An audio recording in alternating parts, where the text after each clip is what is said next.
Jornal ISTV Cidade, Uberaba. De volta com o ISTV Cidade, noticiário da família Uberabense, como a gente prometeu no programa anterior. Continuamos aqui com o Dr. Guido Bilharim falando sobre as várias publicações sobre literatura, cinema, cultura. Vamos falar um pouco mais aqui. Revista Nexus de Estudos Regionais. Doutor, principais acessos até 30 de julho, 2.360 nos Estados Unidos, Brasil está lá em segundo, 762, Alemanha 188, França 102, Singapura 71, Países Baixos 53. O que a Nexus tem despertado de interesse na sua avaliação? Aliás, aqui, revista regional nexus.blogspot.com. A Nexus é uma revista dedicada exclusivamente ao Uberaba. É dividido em sessões assim. A primeira sessão é sempre algum assunto. É sobre Uberaba. Por exemplo, teve a fundação da cidade, teve pioneirismo de Uberaba.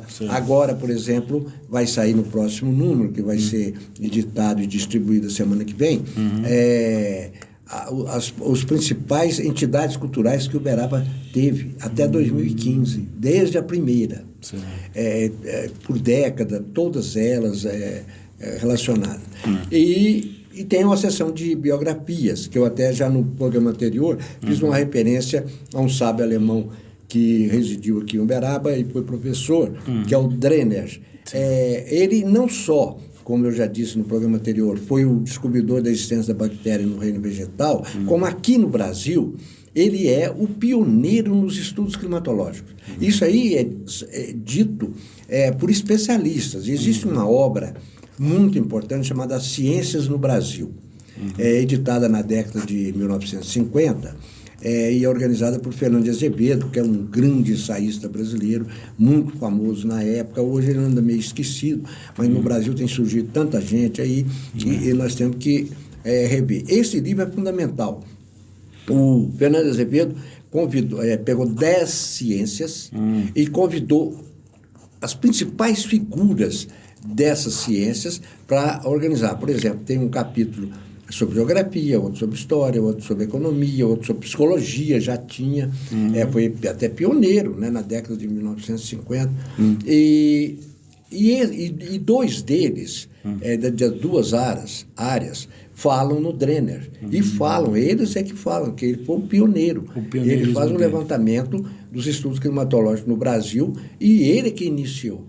E ele, inclusive, ele tem 3 ensaios sobre o clima. Isso na década de 50.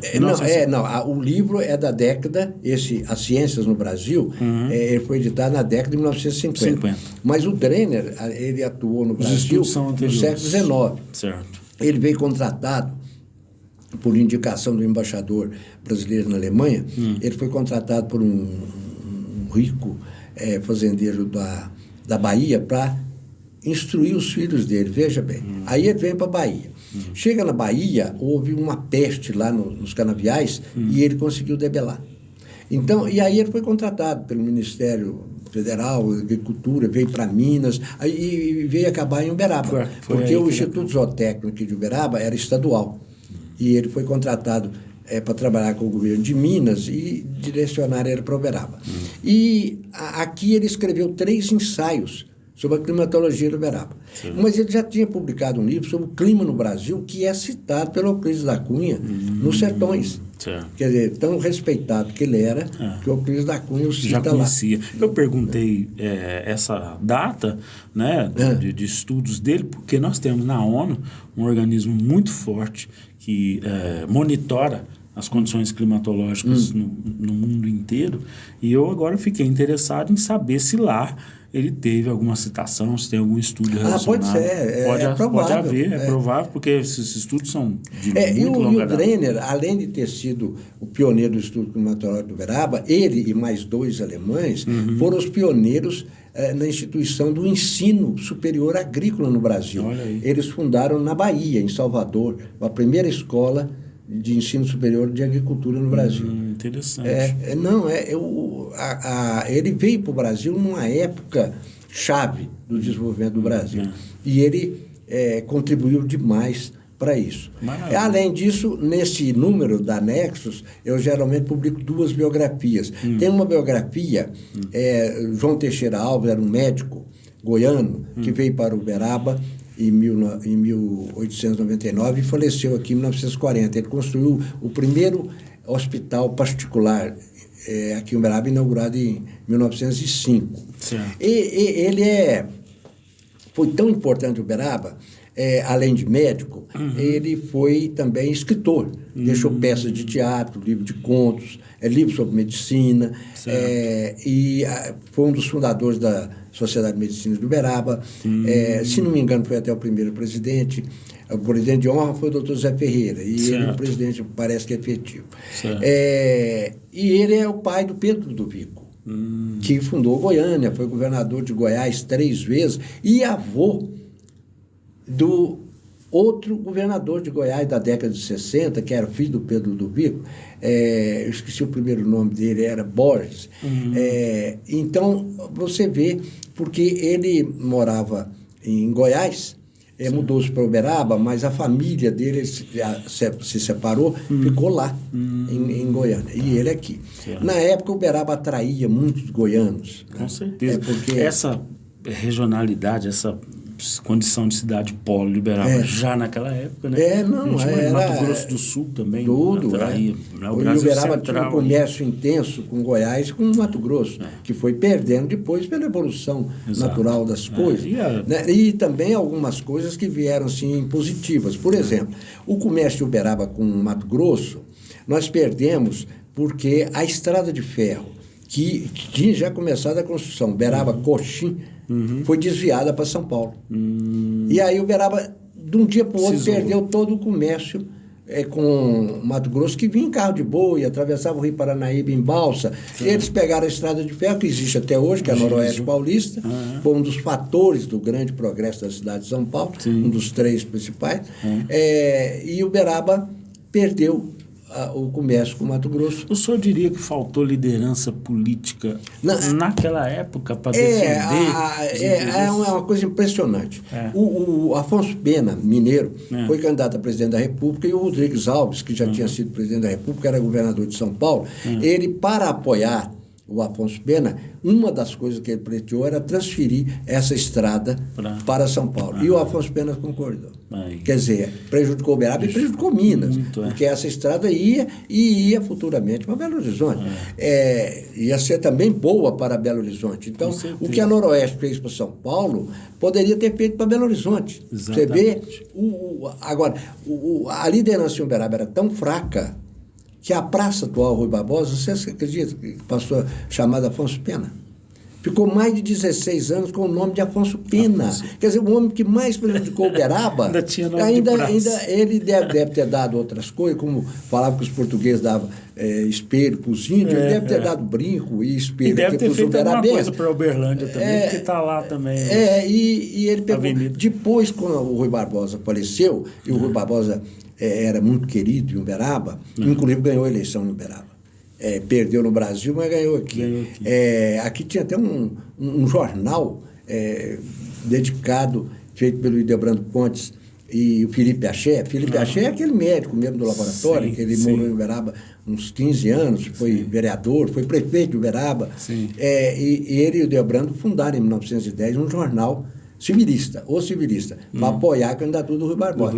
Quando o Rui Barbosa faleceu, em 1923, foi uma comoção nacional. E Uberaba sentiu muito. Aí eles transferiram o nome de Afonso Pena lá para a Praça da Concha Acústica, que era a Praça da Gameleira, e puseram o Rui Barbosa lá. Para homenagear na Central. Então, mas você vê como faltava liderança em Uberaba, que a pessoa que mais prejudicou ainda foi homenageada. Mas temos que falar ainda da Silfo, também uma revista de autores uberabenses, que tem aqui, principais acessos. Exato. Estados Unidos, 2.600, Brasil de novo aqui, 616, em segundo lugar, Reino Unido, 356, proporcionalmente até mais do que o Brasil, Alemanha, 220, Países Baixos, 216, Finlândia, 215. Nós temos ainda aqui a bibliografia sobre Uberaba, né? 45 volumes editados, diversos autores, né? Fundação, evolução econômica, pioneirismo, história, atividades culturais, legislação municipal, enfim, é um compilado, um compêndio, né? Sobre Uberaba, e está aqui também bibliografias sobre Uberaba.blogspot, que tem também interesse lá nos Estados Unidos, e aqui, curiosamente, o Brasil aparece em primeiro lugar, né? Pelo menos essa, né? Podemos dizer, 4.990 acessos, Estados Unidos 3.800, Singapura 526, Alemanha 336, França 333, Romênia, outra novidade aqui também aparece aqui.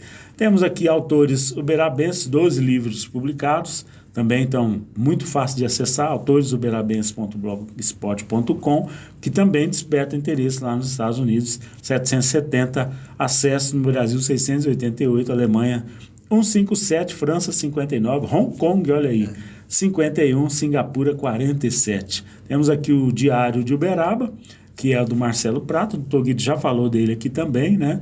E é o diarioberabense.blogspot.com, com Brasil aqui em primeiro lugar, 1.180 acessos, Estados Unidos 892, Alemanha 153, França 60, Reino Unido 40, Austrália também aqui 38 acessos. E temos, por fim, falar aqui também da Flama, que é a Flama, tá? Jornal aflama.blogspot.com, também despertando aqui, ó, no Brasil 139, nos Estados Unidos 84, Austrália 16, Alemanha 15, França 10, Reino Unido 8. Esse é o que tem um pouco menos de acesso. É, porque é o mais novo. É o mais recente. E esse é um jornal estudantil, por coincidência, é um jornal que aqui em Uberaba existia a Flama.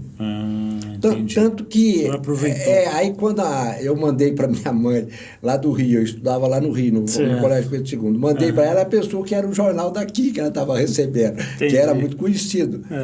Aí um colega meu, que era o secretário do jornal, o registrou, a Flama daqui teve que mudar o nome, passou a chamar Flama Espírita. Aí você é coincidência, né? O Uberabense lá no Rio e afetando aqui no Uberaba. Aí passou a ser chamada Flama Espírita, porque nós registramos lá, e era mais fácil, nós estávamos lá mesmo. Verdade. E esse A Flama é um jornal estudantil lá do tempo que eu fui do colégio, e eu cheguei a dirigi-lo, e tem aí os 10 primeiros números. Tá certo. Agora aqui chama a atenção a bibliografia sobre Uberaba ter, né? Pois é, essa bibliografia sobre Uberaba já está tendo a obra do Ildebrando, a História de Uberaba e Civilização do Brasil Central integral, a obra do Borges Sampaio, a obra do Zé Mendonça sobre a história do Uberaba, e tem também um livro que é muito procurado e muito citado aí, e quase ninguém tem, porque ele foi editado em Uberaba na década de 1920 e nunca mais foi reeditado, por causa da polêmica. É um livro polêmico, que é A Terra Madrastra, do Doca, do Orlando Ferreira. Esse livro está editado aí também, com fácil acesso, integral. Todas as publicações dos livros aí, são vários autores, todos integrais. Inclusive, o trabalho do Drenner, que eu me referi, sobre o clima em Uberaba, também está aí. Interessante. Isso na íntegra. Isso eu quero acessar, para levar lá para a universidade. Ele foi publicado no Almanaque Uberabense, e de lá eu transportei para cá também, íntegra. Mas tem também atividades culturais, legislação, meio ambiente. Então, 45 volumes já. Tem livros sobre o teatro em Uberaba, o conto em Uberaba, a antologia. Interessantíssimo. Tudo isso faz com que nós divulguemos as potencialidades de Uberaba. Né? Não, no ponto de vista cultural, Uberaba é uma das cidades mais importantes do país. Não só no século XIX, como agora. Principalmente agora, do fim da década de 60 para cá, 1960, Uberaba atingiu assim, a vanguarda, né, com os contos do Paulo Lima, do Lincoln, de Carvalho, as poesias do Nabuth, tanto que ele ganhou um prêmio nacional em 1969, um poema dele de vanguarda, que ele aproveitava tanto a história em quadrinho como a história de Uberaba, e montou um poema, e teve 4 votos dos 5 julgadores, todos lá de Belo Horizonte, só gente importante, o Afonso Ávila, só o Emílio Moura, que era um poeta modernista, mas já mais antigo é que votou contra. Ele teve 4-1. Quer dizer, então Uberaba, a partir daí, se destacou muito com o desenvolvimento que teve. Com o suplemento cultural do Correio Católico, que foi editado 4 anos. Depois veio a Dimensão, né, que também incentivou também a produção aqui em Uberaba, inclusive de visual, que é a 8ª arte. Porque as pessoas falam poesia visual. Não existe poesia visual. Poesia é de palavra. O que existe é uma nova arte, que é muito mais importante, que é a arte do visual, que é a 8ª arte. Ela não se confunde com desenho, não se confunde com pintura, não se confunde com a poesia literária. É uma coisa autônoma e independente. E a revista A Dimensão, ela colocou uma seção para visual, não como poesia visual, como visuais. Para agasalhar essa 8ª arte que nasceu praticamente agora, na década de 50. Quer dizer, ela já tinha precedente desde 1920 no cinema. Os cineastas de vanguarda da França já faziam visuais móveis. E aquilo inspirou depois, mas o visual, para se formar a 8ª arte, ele começou a surgir já na década de 1950. Muito interessante. Olha, Revista Internacional de Poesia Dimensão, 1980 a 2000, coleção completa, 635 poetas de 31 países. Foram publicados nela. Evidentemente, nós temos aqui países de língua portuguesa e de outros de vários, idiomas também, né? Tinha uma seção de tradução bilíngue, então isso permitiu também que publicasse poetas do mundo inteiro. Sim. Mas principalmente de língua inglesa, alemã, italiana. Inclusive a literatura portuguesa na África é muito forte. Né? A Angola, por exemplo, nós tivemos um intercâmbio, essa revista Dimensão, muito grande com a Angola, a ponto de eles até me convidaram para ir lá para congresso e publicaram, às vezes, páginas inteiras sobre a Dimensão, porque a Dimensão publicou assim, sessões especiais sobre a poesia angolana, que era a melhor poesia da África. Uma poesia muito boa, que combinava com a nossa contemporaneidade aqui de Uberaba. Entendi. Então, por isso que houve eu tive acesso e depois entrei em contato direto. Inclusive, teve um poeta angolano que esteve em Uberaba. Ele veio fazer um curso em São Paulo e aproveitou, porque nós já tínhamos muito contato. Sim. Ele era, inclusive, colaborador da Dimensão. Ele veio em Uberaba para nos conhecer e tal. Ele teve agora, esse ano, em outro curso, agora dessa vez no Rio de Janeiro, mas nós ficou 3 meses só. Sim. E nós não pudemos encontrar, só por telefone. Olha só. Então nós temos esse contato, essa conexão com Angola muito grande. Revista de Poesia Dimensão.blogspot.com, claro, sem o tio, para você acessar e fazer parte desse mundo aí da literatura. Doutor Guido, mais uma vez, muito obrigado pela sua participação. Volte sempre. Eu que agradeço, tá bom? Essa oportunidade aqui para falar dessas realizações. E STV Cidade, o noticiário da família uberabense. E estamos apresentando Jornal ISTV Cidade, Uberaba. Sabe aqueles momentos com a família, sentados à mesa, momentos que nos fazem bem, que nos fazem felizes? Para acompanhar uma prosa boa, tem que ter Café Silva. Café puro, direto da roça, produzido com tecnologia sem contato manual. Para uma qualidade diferenciada, deixa a gente fazer parte desses momentos na sua vida. Telefone 034 991 59 39 39, atendendo toda a região. Café Silva, cada vez melhor. Voltamos a apresentar Jornal ISTV Cidade, Uberaba. De volta com o ISTV Cidade, noticiário da família uberabense. O assunto agora é sério, sem água na torneira. A Companhia Operacional de Desenvolvimento, Saneamento e Ações Urbanas de Uberaba, a CODAL, definiu para este período de seca intensa o seu plano de contingência de abastecimento de água para Uberaba, o que vai definir a interrupção no fornecimento de água para as torneiras uberabenses será a diferença entre a capacidade de recompor água dos reservatórios e o consumo da população. O plano foi submetido às autoridades e já está aprovado. São 4 situações previstas de interrupção que estão sendo divulgadas pela CODAL. Uma delas é o fechamento programado parcial noturno entre 9 horas da noite e 4h30 da manhã, alternando o dia de fechamento entre as regiões leste e oeste de Uberaba. Uma segunda hipótese é o fechamento programado total noturno, este entre 9 horas da noite e 4h30 da manhã para todas as regiões de Uberaba. Tem também a possibilidade de um fechamento programado noturno prolongado, que iria entre 9 horas da noite e 9 horas da manhã, portanto 12 horas sem água nas torneiras. E por fim, um quarto tipo de contingenciamento, que é o fechamento emergencial, assim chamado quando o reservatório atinge o nível mínimo operacional em razão de alto consumo, e aí poderá ocorrer em qualquer horário e em qualquer região de Uberaba. Portanto, fique muito atento e atenção. Nessa quinta-feira já houve o fechamento parcial noturno dos centros de reservação que atendem a região oeste de Uberaba, no horário entre 9 horas da noite e 4h30 da manhã. Portanto, quem está assistindo ao programa neste momento pode sentir aí na sua torneira a dificuldade da chegada de água, porque mesmo que a vazão seja retomada, ela demora para ocupar todos os canos. E para quem não sabe ainda, a região oeste compreende os reservatórios fechados no Centro de Reservação CR2, no Boa Vista, o CR3, no São Benedito, CR6, bairro Olinda, CR8, Parque das Américas, CR9, Aeroporto, CR12, Vila Ozanã e CR16, Jardim Espanha.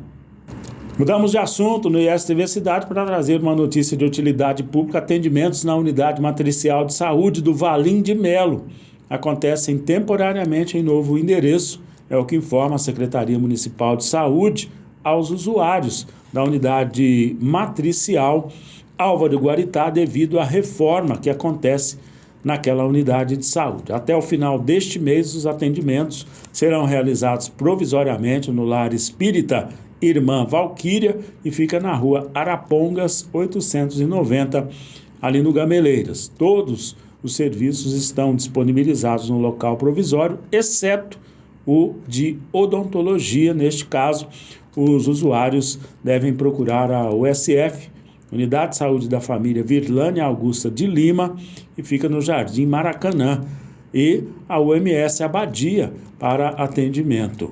A Secretaria de Saúde informa que a medida é de segurança porque a empreiteira que faz a obra de reforma da unidade do Valim de Melo está trabalhando nas vigas do teto.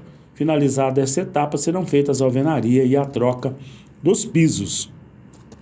Outro assunto aqui no ISTV Cidade: combate à sonegação. O Comitê Interinstitucional de Recuperação de Ativos de Minas Gerais, o CIRA-MG, deflagrou na última quarta-feira a segunda fase da Operação Castelo de Vento, que aprofunda investigações sobre o esquema de sonegação de impostos no setor de carnes e derivados aqui no Triângulo Mineiro, incluindo a cidade de Uberaba. O órgão, que tem participação do governo do Estado de Minas, por meio da Secretaria de Estado de Fazenda, Polícias Militar e Civil, além da Advocacia Geral do Estado, cumpriu 2 mandados de busca e apreensão em residências localizadas em Uberaba. A operação também investiga empresários por ocultação de patrimônio. A Justiça autorizou o sequestro de 3 veículos e 7 imóveis que pertencem aos investigados, garantindo a preservação de bens para a futura reparação dos danos causados aos cofres públicos. O principal alvo dessa segunda fase da operação possui um longo histórico de fraudes tributárias, ostentando débitos perante o fisco estadual que vão à casa de 12 milhões de reais. As investigações demonstram que ele estaria movimentando recursos e ocultando patrimônio por meio de interpostas pessoas, ou seja, por meio de laranjas.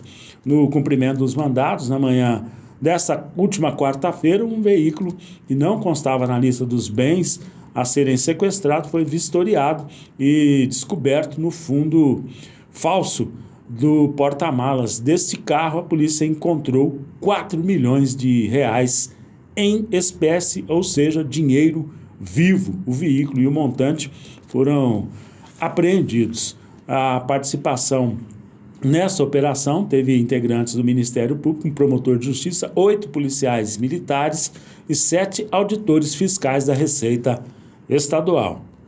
E assim nós chegamos ao fim de mais esta edição do ISTV Cidade, o noticiário da família uberabense. Jornal ISTV Cidade, Uberaba.